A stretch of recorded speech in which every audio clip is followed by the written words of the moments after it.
বন্ধুরা, আজকে আমার রেসিপি সত্তু শরবত বা ছাতুর শরবত।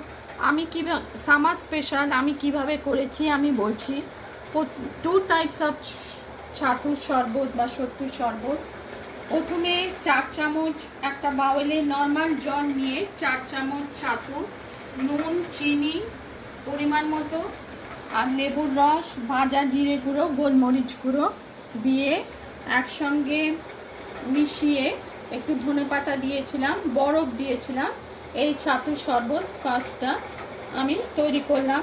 আর তারপর এটা পেঁয়াজ দিয়ে আর একটা করেছি, সেটাও 4 চামচ ছাতু, নুন, মিষ্টি, গোলমরিচ গুঁড়ো, ভাজা জিরে গুঁড়ো, লেবুর রস, একটু ধনেপাতা আর কাঁচা পেঁয়াজ দিয়ে আর তৈরি করলাম।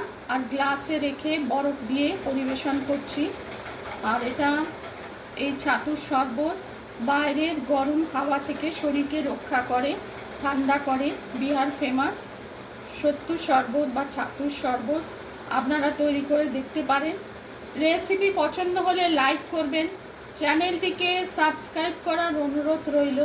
সত্তু শরবত বা ছাতুর শরবত সামার স্পেশাল।